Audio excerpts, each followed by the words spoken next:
Hello, friends. It's another episode of Leadership Go with the Brainy leadership team. I'm Michael Brainy, and we continue our series on mentorship and leadership. And last week, or in our last episode, we learned that mentorship can come in different phases, and that's why there is a need for us to always humble ourselves and open ourselves up to hear and learn from a wide range of people or perspectives. Today we want to look at how do we choose a mentor? How do you choose a mentor?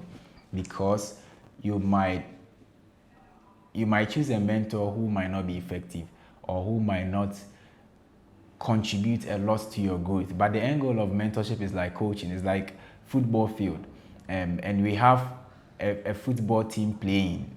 Let's say, I wouldn't like to mention a football team though, but we have one football team and we have their coach who is coaching them. It's different for you to have a volleyball coach coaching a football team. It's a whole different thing together. So in mentorship, the first thing you have to do is to find your area of influence, the area God has given you, where God has called you to in mentorship. That's the first thing you should do.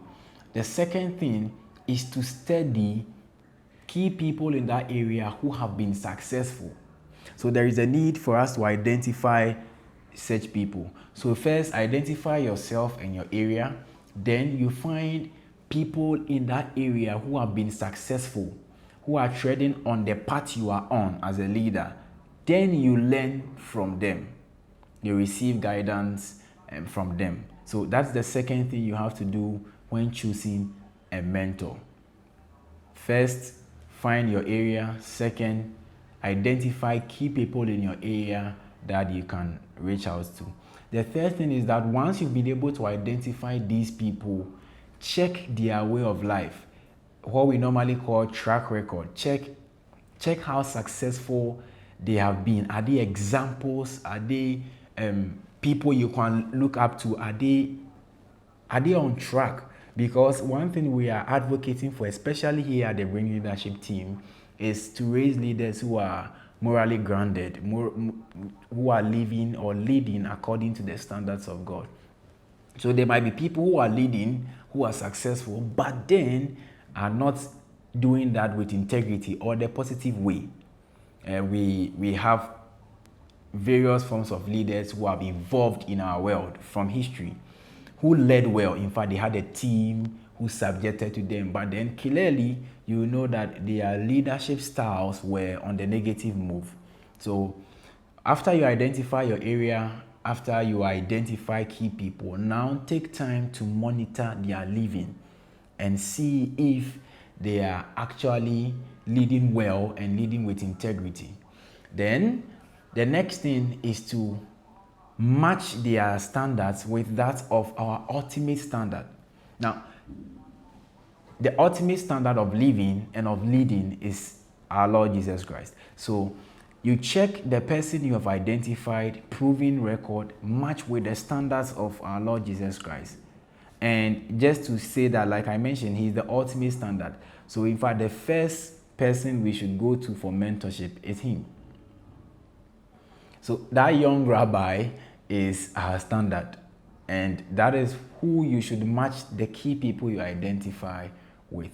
Then, depending on the availability or the phase of mentorship that evolves, you adjust. So for example, if it's an active mentorship, it means that you might have to meet the person and engage and then start talking about issues when circumstances present themselves and all. If it's a passive mentor, you can now begin to follow the person keenly. Now in our world of technology, on social media, various means on their websites, to learn from them and engage them and see how they are going via emails and all that, virtual means and all that. That is a distance or a passive mentor. And you can, like we said, you can also learn from people who are right under you, but maybe might be having some special skills that, or knowledge or maturity that will benefit you. So those are the processes, not exhaustive, there are more, but these are the key ones that we should take into consideration when engaging somebody we call a mentor. The first thing is to identify our areas, look into that area and find key people, check their way of life, if the examples match it with that of our ultimate mentor, our Lord Jesus Christ. Then we can now go ahead and initiate the whole mentorship process.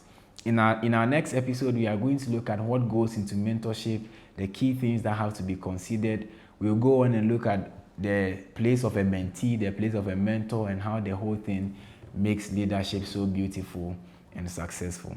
Thank you. I believe you are learning. I believe you are enjoying our leadership series. I entreat that you continue to be with us. Share with friends, subscribe, and let's all grow together in leadership. Thank you for joining us, and I'll see you in our next episode.